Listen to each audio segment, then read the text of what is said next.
Harper had been warned by her best friend, don't make unnecessary journeys, and don't date strangers off the internet. Well, Harper didn't listen to any of that.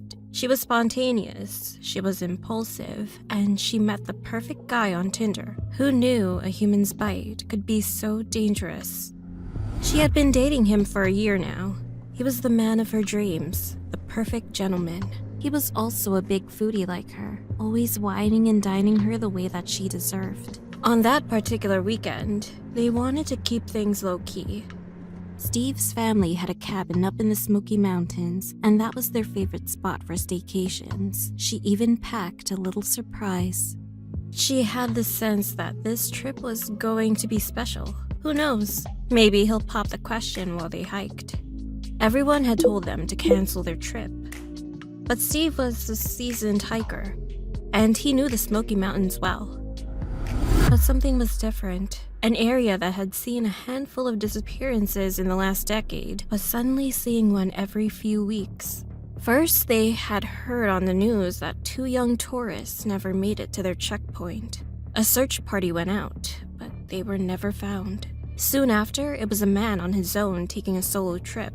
All that was found by the search party was a single shoe with a little blood on the ground nearby. So the general consensus was that he was eaten by a bear. People kept going missing. Men, women, children. It didn't seem to matter. Fewer and fewer people were willing to take the risk of venturing out there, especially with all the conspiracy theories popping up online. It didn't help that the media had started digging up the story that started it all. Back in the 60s, when little Dennis Martin had disappeared, he had been less than 15 feet from his parents when it happened. He was hiding, about to jump out and scare them. And then he was gone. No one ever found a trace of him, but some nearby campers reported seeing a disheveled man running through the woods, trying to hide from them like a wild thing, and speculation about what that meant had flushed the state. But that's why Harper's friends had started to make a fuss when she mentioned she was going to the mountains that weekend. She decided to go anyway. You know, for a romantic getaway. They arrived at the cabin, and Harper immediately made herself at home.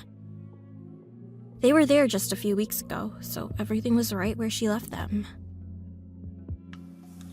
While Steve was cooking, Harper put on one of her favorite horror movies, Texas Chainsaw Massacre, and slipped into something more appropriate for the evening. Do I look good enough to eat?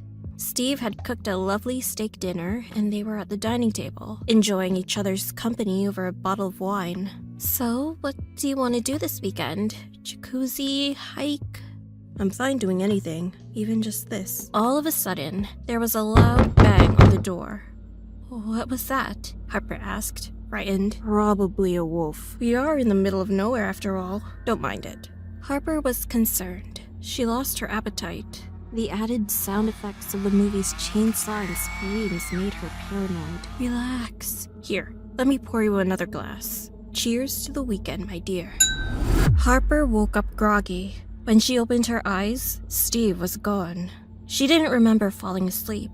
She tried to move her body, but she was paralyzed and couldn't even utter a word. She lay there for what felt like an eternity, wondering what the hell happened. Maybe she drank too much. Maybe this was a game, but something kept dragging her back to reality. She didn't mean to dwell on the worst-case scenario as she lay there helpless, that she was drugged, but it was the only thing that made sense. Slowly, she could move her fingers and toes again. Then, she was able to roll off the bed and search the house. No one was there. So she started calling out Steve's name. No answer. Until she heard distant growls and glass shattering. She panicked, thinking the wolf got inside, and the door suddenly opened. Steve entered the room, shocked to see her up, and tried to calm her down. Harper, I'm sorry. I can't let you go. You'll run away and I need you. We need you. She was terrified. The words sounded hollow even in her own head. Everything felt wrong. I think it's about time you met my family. His family? Right now? It was all so bizarre. Then there was a strange smell. Harper sniffed the air as the smell got stronger and stronger by the second. It was the smell of sweat and rotting meat. She had just enough time to feel a tendril of fear wrap around her heart before she was coughing, gagging on it.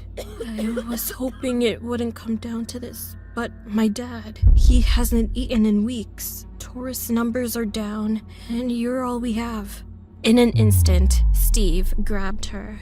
The tranquilizer wasn't supposed to wear off for another few hours. I wanted to save you the pain. We just need an arm or a leg, and we can forget this ever happened. She was choking so hard, she barely noticed when the source of the stench revealed itself. Dad, not yet. She needs to be asleep. I don't want her to feel anything. Harper looked up and saw a man. Well, sort of. It was hunched over and dirty, dressed in scraps of rags. But that did nothing to disguise how big it was. If it had been standing tall, it would have been at least 7 feet tall. And that wasn't mentioning the muscles that stood out all over its body. The stench continued to roll off of it in waves. The thing was standing a few feet away from her. Its only movement, the steady rise and fall of his chest as he panted, mouth slightly open. Harper felt herself freeze. She couldn't stop staring at the creature, and their eyes met. Harper could see the thing looking all over the room, nostrils flaring as it scented the air, and she suddenly felt very, very cold and even more exposed. As her heart started racing. Stop looking at her like that. You promised you would only eat on my terms. The creature pounced towards Harper, but Steve got in the way.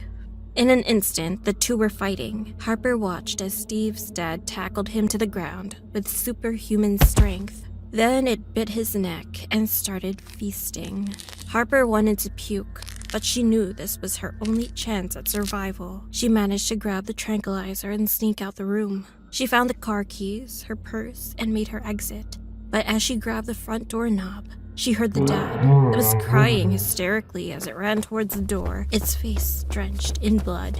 It looked right at her with pain and anger, and she knew she was its dessert. Another split second of hesitation went by as her body tremored. Then she exited out the door into the darkness. The sudden movement triggered the creature's predatory instinct to chase. So she flung her purse as hard as she could at the creature's face. It bought her a few seconds, making the thing stumble, but she only made it a few feet before she heard a feral howl behind her.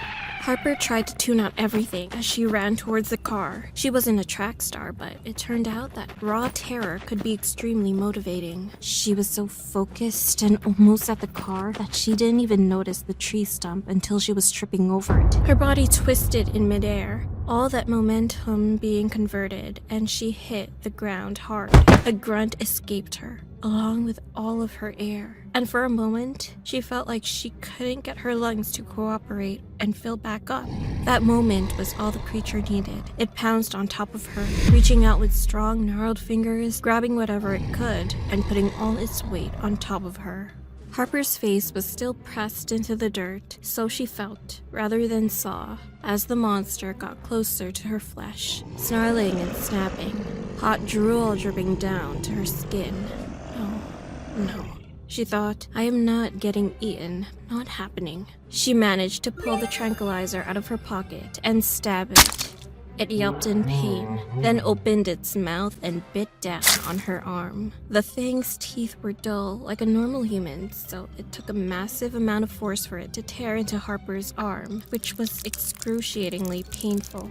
Slowly, the creature was hit with drowsiness, and Harper was able to buck the thing off of her. She wasn't sure what she did. She just stirred and shifted from underneath the creature until she had enough leverage to shake loose from its grip and scrambled to her feet. She stood up, breathing a sigh of relief when her arm was only seeping blood, not spurting it. She cast one more glance at the beast, which was fast asleep.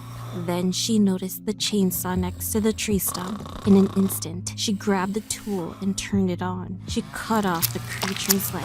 Then Harper dropped it and ran to her car. Harper didn't stop driving, and she didn't turn until her feet were back on concrete and she was surrounded by the signs of civilization.